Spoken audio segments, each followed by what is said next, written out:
is Nintendo 3DS. As you get acquainted, you'll notice that some things are very familiar and that some are new not only for Nintendo, but for any existing portable entertainment.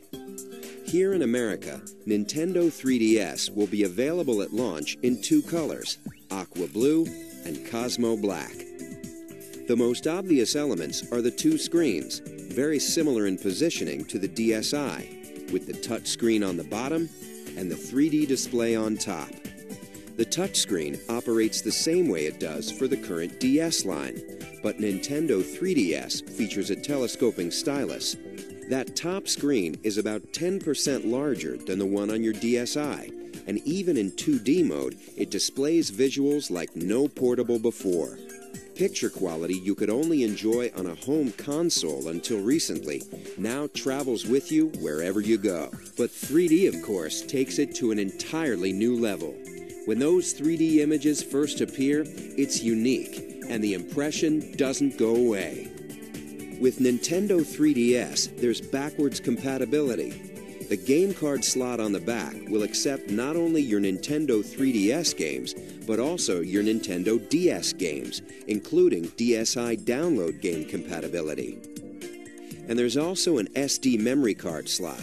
A 2 gig card comes with the system, and of course you can choose to upgrade from there.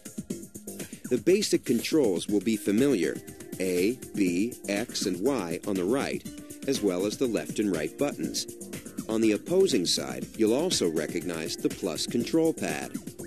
As you can see, to this point, there's no learning curve required to put Nintendo 3DS through its game paces. It works just like your current DS. But a new addition does come into play, and it's an important one: that analog circle pad just above the plus pad. From a gameplay standpoint, it opens up new worlds.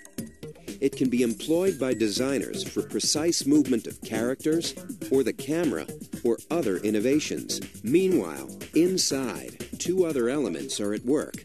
A built-in accelerometer and gyroscope react to the motion and tilt of the system. So whether players are twisting their system side to side or moving them up and down, their motion-compatible Nintendo 3DS games respond instantly.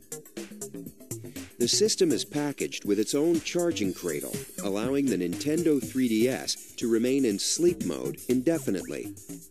Next, here are three little things that mean a lot. Right in the center, on the bottom, is a new Home button. For Nintendo 3DS games, pressing it, even in the middle of gameplay, will pause all action and take you to the Home menu at the top. There, you'll be able to quickly switch to other applications or features while your game waits.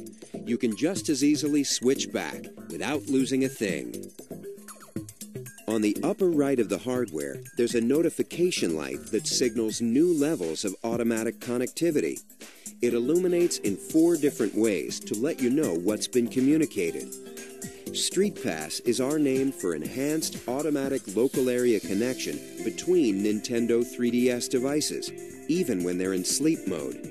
And unlike the tag mode used with some previous DS titles, data is now exchanged hardware to hardware, regardless of what game is inserted.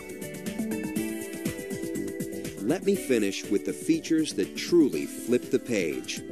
3D is a wonderful experience, but it doesn't work the same way for everyone. We've answered this issue with the 3D depth slider, located just right of the screen. If you want, you can even turn off the 3D altogether, and what remains is a bright, crisp 2D display. But the depth slider works to adjust 3D to any degree you like. Control is entirely customizable. And of course, it never requires you to put on a pair of those fashionable 3D glasses. This 3D is natural and fully flexible. Now, let's look at the 3 cameras. The first is inward-facing, situated just above the screen. This allows you to photograph your own image and even insert it into some games. On the outside are 2 outward-facing cameras to allow for 3D photography. While these 2 cameras let developers explore new forms of game design, they're also important in their